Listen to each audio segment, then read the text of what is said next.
শ্রাবন্তী আজকে ধোকার ডালনা বানাই, চলো বানাই। নমস্কার বন্ধুরা, ননদ বৌদি রান্না চ্যানেলে আপনাদেরকে অনেক অনেক স্বাগতম। তো চলুন রেসিপিটা আমরা তাড়াতাড়ি শুরু করি। ধোকার ডালনা বানানোর জন্য আমি 3 রকম ডাল নিয়ে নিয়েছি।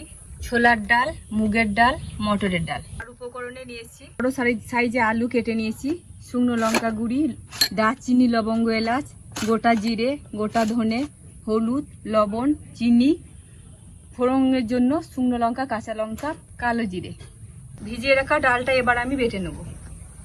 ফোন দিয়ে দিচ্ছি, এতে হয়ে যাবে বলো? হ্যাঁ হ্যাঁ, এতে হবে। আর 2টো কাঁচা লঙ্কা দিয়ে দাও। হ্যাঁ, একসাথে বেটে নাও। হ্যাঁ এতে হবে। হ্যাঁ, এতে আমি বেটে নিয়ে আসছি।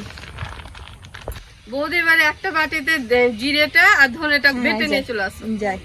আর গরম মশলাটা আলাদা করে বাটবো, গরম তাই তো? মশলাটা আলাদা করে বেটে উঠাবা। ঠিক আছে। এবার আমি প্রথম কড়াইতে তেল দিচ্ছি, আর দিয়েছি শুকনো লঙ্কা, আর দিচ্ছি কালো জিরে, সামান্য পরিমাণ হলুদ। এবার আমি বেটে রাখা ডালটা দিয়ে দিচ্ছি। শুকনো শুকনো হয়ে গেছে, আমি এবারে এটা নামিয়ে নেব। ছোট বৌদি এবারে এটাকে শেপ দিয়ে নাও, দিয়ে আমাকে চাকু দিয়ে কেটে দাও পিস পিস করে। চলে সেদিন ধোকার ডালনাটা বানিয়েছিল বলো? হ্যাঁ, লাস্টে আমরাই পাইনি, এত মানে সবাই খেতে খেতে লাস্টে আমাদের বেলায় ছিল না। হ্যাঁ। এবার বেলনাতে করে বেলে হ্যাঁ, শেপ দাও। ভালো করে সেট দিই। তুমি তাহলে কড়াইতে তেল দিয়ে আলুগুলো কষতে লাগো। না, আমি আগে ডালনাটা এটা ভাজবো। ও, বড়াটাকে ভাজতে। হ্যাঁ, আমি কেটে নিচ্ছি এবার চাকু দিয়ে। কেটে না উল্টে এবার পিস পিস পিস করে। এই তো সুন্দর ভাবে কেমন কাটা লাগছে, হচ্ছে দেখো। কেমন লাগছে বলো তো? এটা দেখতেছি সন্দেশ মিষ্টির মতো। হ্যাঁ, পিস পিস করে কাট, এবার সুন্দর ভাবে শেপ আসছে দেখো। খুব সুন্দর ভাবে মানে কড়াই করেছে, ওই জন্য শেপটা ভালো হচ্ছে। আমাদের বাটার পেপারের দরকারই হলো না। হ্যাঁ দেখো, এমনিতেই কিন্তু শেপ চলে কাটা হচ্ছে। বাটার পেপার ছাড়াই কত সুন্দর শেপ নিয়ে চলে এসেছি দেখুন। এই বাটার পেপারের কোনো দরকারই হলো না। এবার আমি কড়াইতে তেল দিচ্ছি, আমি ডালনাগুলো এক এক করে ভেজে নেব।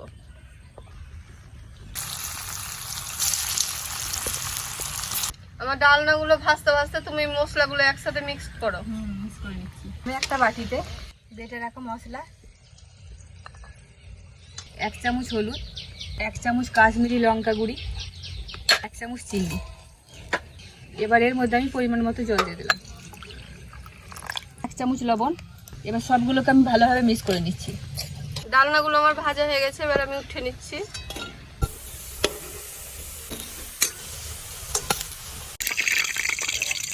এবার আমি তেলে দিচ্ছি অল্প পরিমাণ ফোড়ন, 2টো তেজপাতা, শুকনো লঙ্কা। এবার আমি কেটে রাখা আলুগুলো দিয়ে দিচ্ছি। এবার আমি কারি পাতাগুলো দিয়ে দিচ্ছি। আলুগুলো লাল লাল করে ভাজা হয়ে গেছে। এবার মশলাটা দিয়ে দাও। এবার আমি মশলার সাথে আলুটা কষিয়ে নেব। কালার কিন্তু দারুণ এসছে। মনে হলো না তুমি এগুলো আলু কষছো, মনে হচ্ছে যে একদম পনিরের মতো লাগছে। পনিরের মতো হচ্ছে। কালারটা ভীষণ সুন্দর লাগছে দেখতে, সেন্টও ভালো আসছে। আমার মশলা কষানো হয়ে গেছে, এবার আমি 1 কাপ জল দিয়ে দেবো। এবার ভেজে রাখা ডালনাগুলো আমি দিয়ে দিচ্ছি।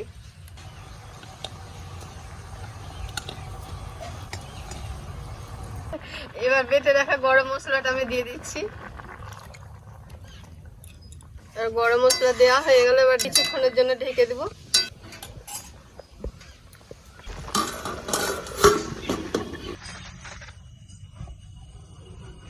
এবার ডালনা আমাদের রেডি। এবার আমি ঢাকাটা উঠিয়ে নিচ্ছি। ভীষণই সুন্দর লাগছে দেখতে।